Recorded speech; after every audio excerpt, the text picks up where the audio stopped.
c'est pas le but. Mais en tout cas, voilà. Est-ce que tu penses qu'il y a une guerre des speakers ou pas? Sur le marché, où tout le monde est... où finalement tout le monde s'apprécie Que tout le monde s'apprécie, non. Et jamais, jamais quelque part tu trouveras que tout le monde s'apprécie. On a toujours nos avis différents par rapport à l'intervention de tel ou un tel. Je sais qu'il y en a plein qui ne kiffent pas ma façon de faire. Pas de problème. Et au contraire, moi, entendre ces choses-là, ça me permet d'évoluer. Parce que je suis à l'écoute de ces trucs-là. Mais voilà, je ne dis pas que c'est peace and love partout. On a nos façons de voir les choses, etc. Mais après, voilà, il y a des interventions qui sont faites dans des événements qui sont, je trouve, abusés et qui sont en total décalage avec l'actualité et avec les mœurs et l'état d'esprit du pays même. Je fais référence à Hip Hop Session et je suis désolé les gars, mais sincèrement, pour moi, ça a été bidon. Ça a été bidon les interventions de divers speakers. Ça peut être autant l'un que l'autre. Je ne veux pas cibler précisément, mais voilà. Moi, je sais que voilà, j'ai été déçu parce que c'était pas en adéquation avec c'est un notre pays. C'est un événement spécialisé pour des b-boys. C'est vraiment état d'esprit, b-boy session. C'est-à-dire, c'est vraiment pour les mecs qui kiffent. C'est le Circle King numéro 2 français. Ouais, si tu veux. C'est ça l'état d'esprit un petit peu. Si tu veux, tu vois. Puis les gens qui sont là, c'est des gens, ils épousent un peu cet état d'esprit-là. Donc pourquoi ils font venir des groupes, des potes qui ne sont pas du tout dans cet état d'esprit-là et qui font perdre juste après. Enfin, c'est souvent ce qui revient. C'est chaud au niveau des équipes. Hein. T'as pratiquement que des équipes étrangères. Mais ouais, t'as des équipes étrangères. T'as pratiquement que ça, En pourcentage, t'as pratiquement que ça. Donc voilà, où en est le sens? Où en est le sens, je sais pas. Maintenant, voilà, il y a des questions à se poser.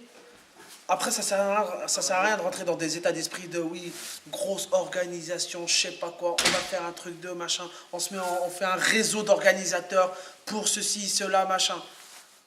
Pour moi, ça, c'est du travail pour rien. Venons à l'essentiel. En France, qu'est-ce qui s'y passe? Qu'est-ce que nous avons? Quel est l'esprit de la France, etc. machin? Qu'est-ce qu'on va apporter à notre public? Ça sert à quoi de travailler dans un esprit de, je sais pas moi. C'est pas le nôtre. C'est pas le nôtre du tout. C'est pas le nôtre du tout. Et je m'y reconnais pas. Après voilà, désolé d'avoir cité, j'aime pas citer comme ça, tu vois, en caméra, mais c'est l'esprit, le dernier état d'esprit que j'ai vu qui m'a, moi, aberré par rapport aux interventions, par rapport aux prises de position. Oui, non, on ne peut pas. Là-dedans, c'est vachement subjectif, etc. Mais faut arrêter ça. Faut arrêter. C'est pas de la politique. C'est des langues de bois. Langue de bois, si tu veux. Et ensuite, voilà, moi, pour ma principale motivation concernant cette interview, c'est pour dire et citer le public français. Dernièrement, au Ouizou, nous avons eu l'occasion de voir un Kamel Bougibrat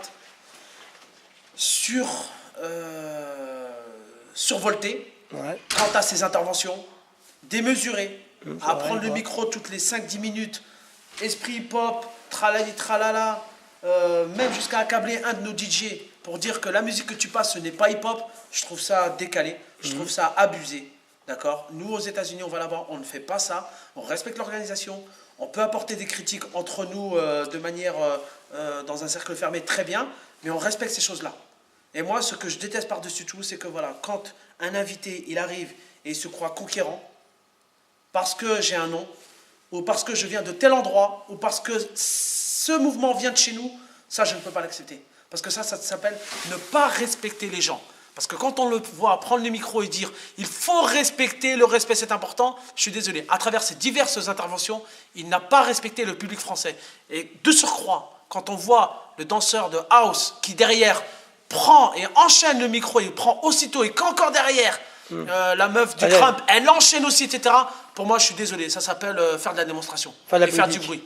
Voilà, faire de la musique pour rien, mais pour rien du tout. Ensuite, voilà, concernant le défi qu'il a tenu à avoir avec Moussa, parce que Moussa a tourné le dos à Sweet concernant les multiples égalités lors de ces événements. En fait, Moussa, il a fait un geste à Kamel. Oui. Ouais. Mais à la base, c'est parti de quoi?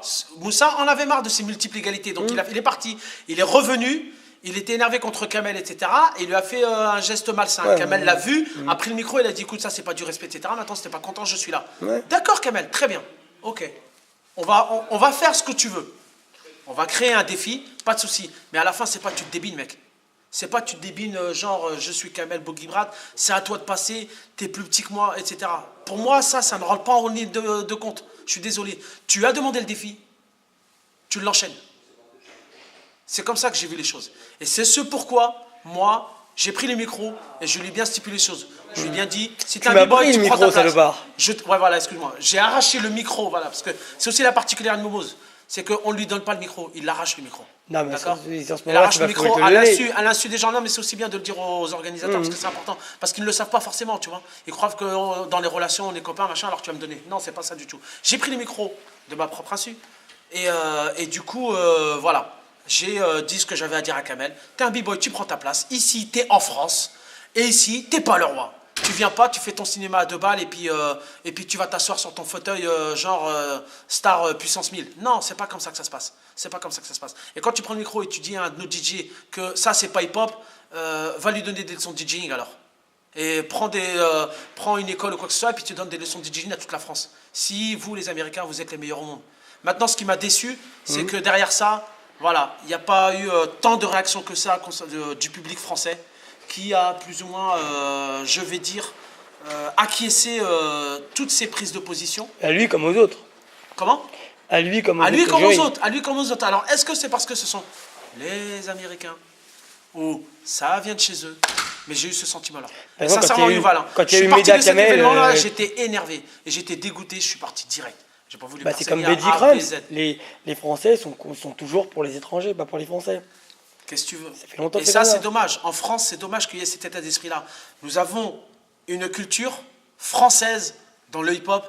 Il faut la travailler, il faut la mettre en avant, il faut montrer au monde entier que voilà. Parce qu'on est reconnu dans le monde. Les b-boys français sont reconnus dans le monde, sont vus et regardés. Maintenant, dites des bonnes choses, réagissez de manière positive, pas forcément peace and love, on se tait, mais quand ça ne va pas, il faut le dire. Quand ça va, il faut le dire aussi. Mais c'est pas on se tait quand il y a des choses aberrantes qui sont dites parce que un tel ou un tel vient de je ne sais où. Non, ça je suis pas d'accord. Je reconnais pas la France là-dessus. Très bien. Le mot de la fin, ça serait? Le mot de la fin, c'est voilà, le combat continue. Voilà, le combat positif continue dans le sens où il faut défendre nos valeurs françaises. Il faut défendre notre danse. Il faut défendre tous nos acteurs, qu'ils soient activistes ou simples prestataires, les danseurs. Il faut être, voilà, l'union fait la force. Très bien. Je te remercie, Momoz. Peace.